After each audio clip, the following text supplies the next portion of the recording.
మీటర్లు బిగిస్తామన్నారు. అదేవిధంగా 500 యూనిట్లు కానీ 200 యూనిట్లు వాడుకునే వాళ్లకు 31 డిసెంబర్ 2018, అదేవిధంగా 31 డిసెంబర్ 2019 అంటే 100% గృహ వినియోగదారులకు అదేవిధంగా వ్యవసాయ డిస్ట్రిబ్యూషన్స్ ఉన్న దగ్గర మేము మీటర్లు పెడతామని ఒప్పందాలు చేసి సంతకాలు చేశారు అధ్యక్ష. ఈ సంతకంలో సంతకాలు పెట్టింది ఎవరు అధ్యక్ష?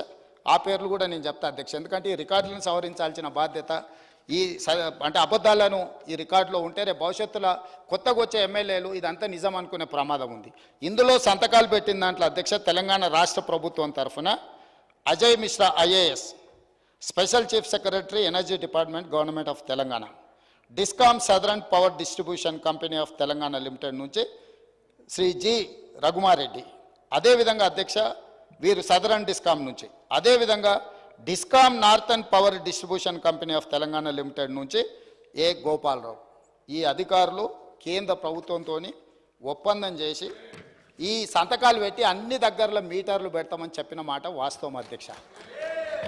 ఈరోజు తమరి ద్వారా తెలంగాణ సమాజానికి నేను స్పష్టమైన వివరాలను తెలంగాణ సమాజానికి నేను చెప్పదలుచుకున్నాను.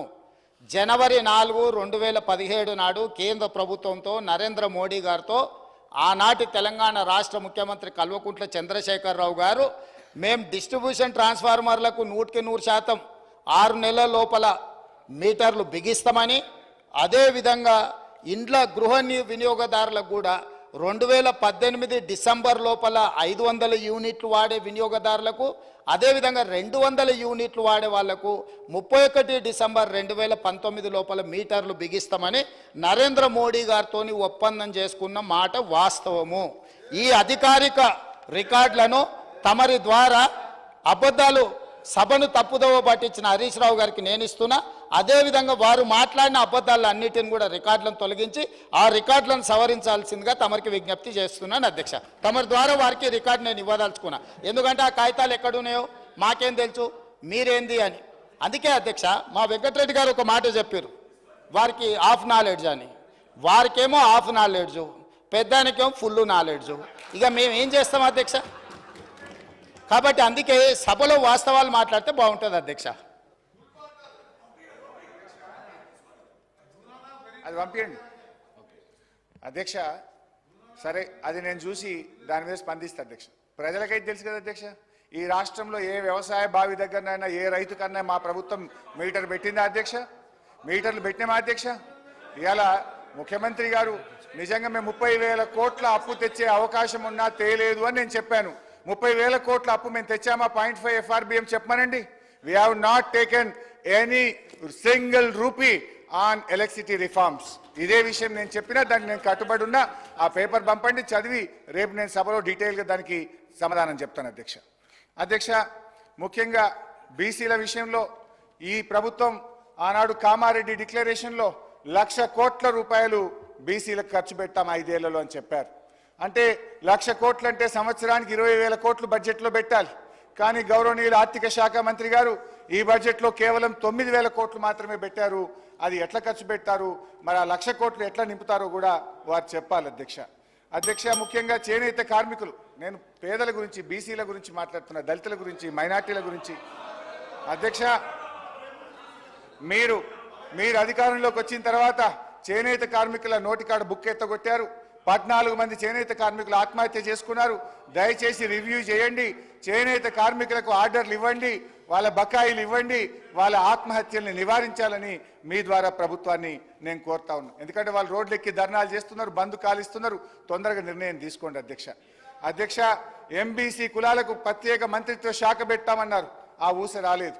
మైనార్టీల కోసం हमारे मुसलमान भाइयों के लिए, बहनों के लिए ये लोग वादा करे 4,000 करोड़ बजट में रखते बोल के बोले, लेकिन सिर्फ 3,000 करोड़ रुपए रखे हैं।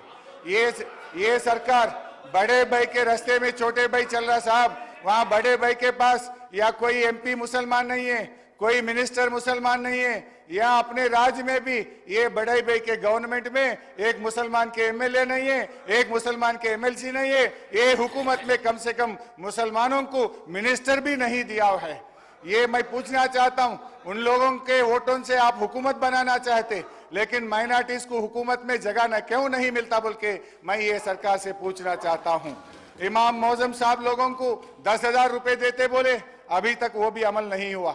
माइनॉरिटी सब प्लान के लिए 1,000 करोड़ रुपए देते बोले, वो भी बजट में नहीं दिया हुआ है।